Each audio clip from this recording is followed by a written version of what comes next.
I welcome you once again to the 23rd Sunday in Ordinary Time, Year A.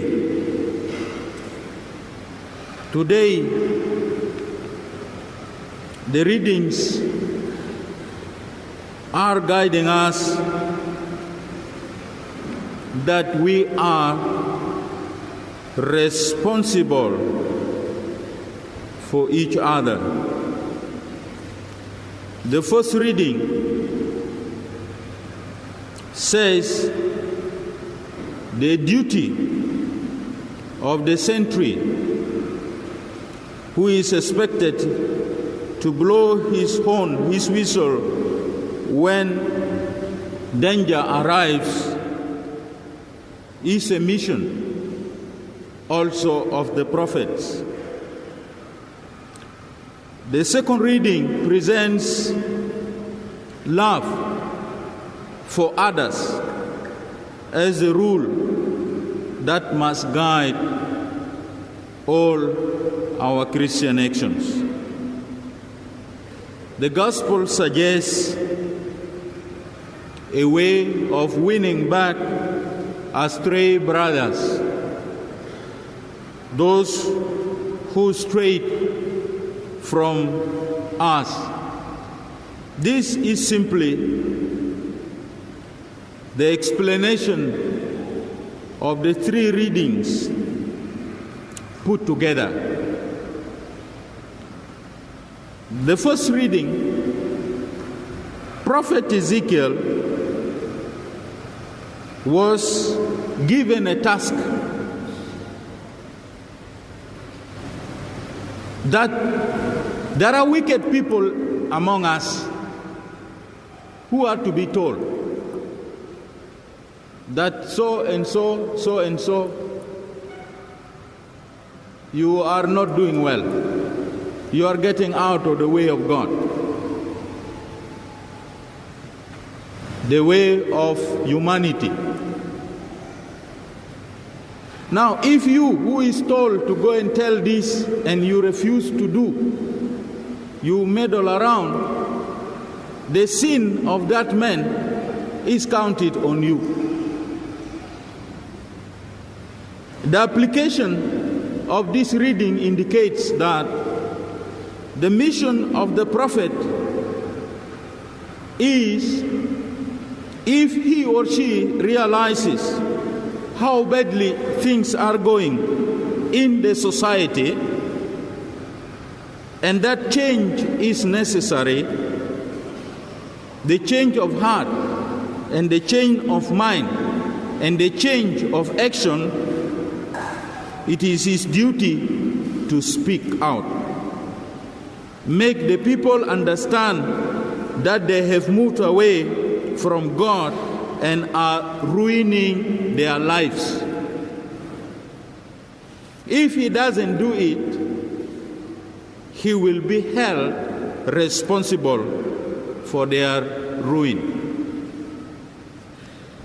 But if the prophet warns them and they do not heed his warning, then he is not guilty of any ensuing disaster.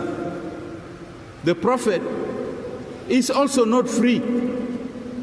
My dear brothers and sisters, given this reading, the preachers, the bishops, the priests, we are not free to keep quiet when you kill each other. It is a sin to the bishop. And some of us are afraid of this. When you kill yourself in the hill there, we are asked, Bishop, what is going on? These people, you baptize them. You give them confirmations. You matrimonize them. What did you teach them? So we become guilty. Part of the problems in this country is also shared by the bishops, by the preachers. That if the people are misbehaving, is because our catechism is not good. Can you see that? We have not baptized you well. So sometimes some people get up off head and say, why the bishop talked about salaries? Why the bishop is talking about raping? Why the bishop is talking about unknown gunmen? What do you think I should do? Ezekiel chapter 33, from verse 1, from verse 7 onward, is telling me that it is my duty. Bishop, talk about the rape of women. They are raping them. Bishop, talk about the killing of the unknown gunmen. Bishop, talk about the displacement. Who is displacing who? Why? This is simply my duty. Now, if you listen and you stop raping, well and good. If you refuse and you go on raping as you do these days, I have done my duty. And I will not be held responsible because I have spoken. My duty and my mission and my responsibility is to warn the families, the communities, to guide them towards the love of God. If they fall out and they refuse to listen to me, at least I have done my duty. If they listen, then we have gained back our brothers, our sisters, and we fall on. So sometimes I get these questions, oh, why are you talking like this? You are a politician. I'm not. If I'm a politician, by this time, I should have been killed already, like the rest that you have killed. I should have been killed. I am not, and I don't desire that. It is only that problem in me that is injected in me by the scripture. You heard about Prophet Jeremiah last Sunday, when he said, if I want to keep quiet, I cannot sleep. It is painful to me. When women are raped, when children are killed, when salaries are not paid, when hunger is all over, the bishop does not sleep. The bishop who sleeps, he chose to sleep. And that is, he will be asked. It is his responsibility to sleep. We don't stop other people from sleeping. But for us who feel the pinch, the pain, and the suffering of a raped woman, we feel the pain and the suffering of hungry children, we feel the pain and the suffering of fathers and mothers not paid salaries, we speak until the end. Because it is paining me. And it is my responsibility, it is my duty. I can do nothing about it. It is only when I am dead, then that is the end of it. It happened like that. Bishops kill, priests kill because of this. There is no other way. I am guilty in a sense if I don't speak.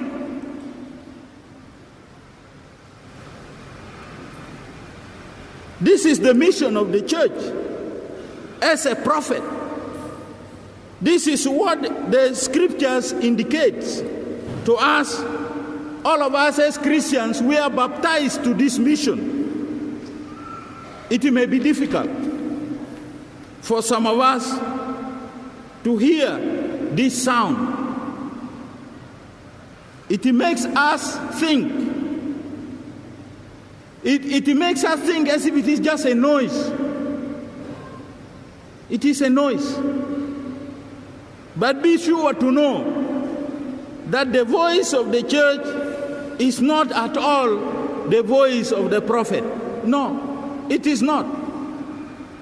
What I am saying does not come from me at all. Do you think death is not paining? Do you think hunger is not paining in me? Do you think I don't need the resources like some of you? I do. But there is something deeper than this in me. And if I keep quiet, I die. And I'm afraid of that type of death. I am afraid of that type of death, of the spiritual death. And that is why I will insistently continue to tell you, whenever I see that there is something going wrong in our society, in whatever level of life, I will say it. If we agree, we are sure for better life. But if we ignore, like what we do most often, then we are sure, because of frustration, giving us signals, it doesn't bother. How many times you turn this warning personal?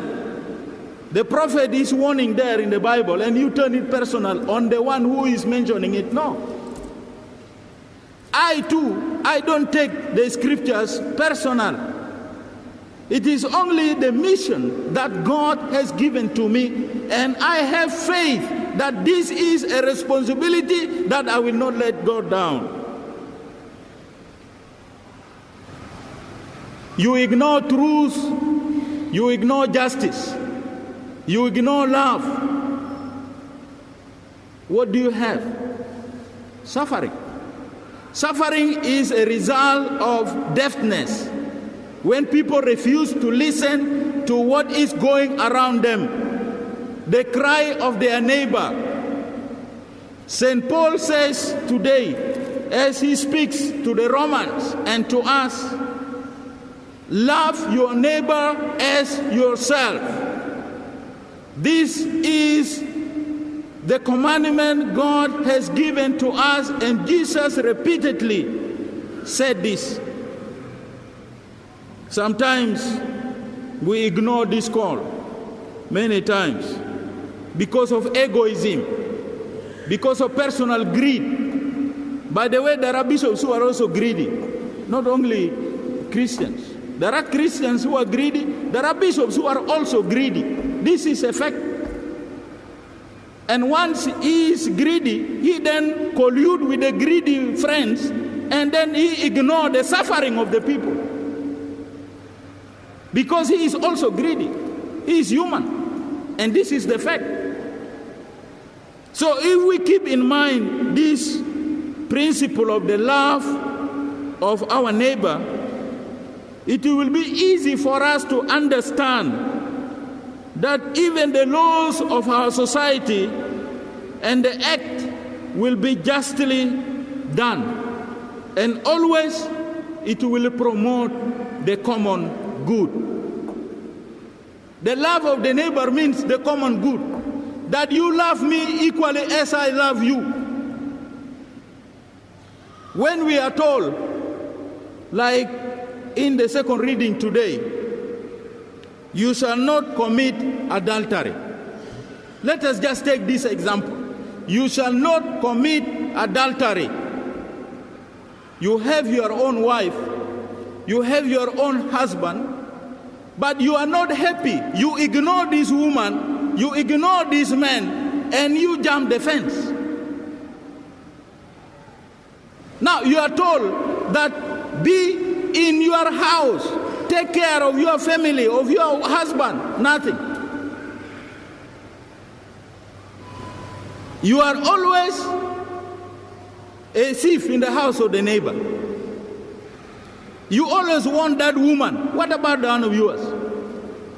Now, if I speak about adultery here, is it my problem? Did I write this book? You shall not kill. We are told, as a Christian, you shall not kill. Now, killing is going on all over, being denied. People are being killed. Now, the bishop here he reads this, what do I say? Gali, you kill. I change this? Never. You are killers. You are killing yourselves. That is why there is suffering. You shall not steal. How many haramiyat we have in this country? Baptized one, confirmed by the bishop with the oil of chrism, Kolani, Harami, Ogu. The Mahdi will say Ogu, Agokolak. Where are these people coming from? They were part of the church, baptized, confirmed, matrimonialized. Eating communion here, a body of Christ. They go out there, they go to steal. They go to commit adultery. So we are told, you shall not, you shall not, you shall not, you shall not. And other commandments. The question we ask is, what does it mean to you? You as an individual, don't commit adultery, don't steal, don't kill, don't do this, don't do this. What does it mean to you? It means the opposite. This is serious. Bakita Radio. Radio Bakita. Sot el Kenisa. The voice of the church.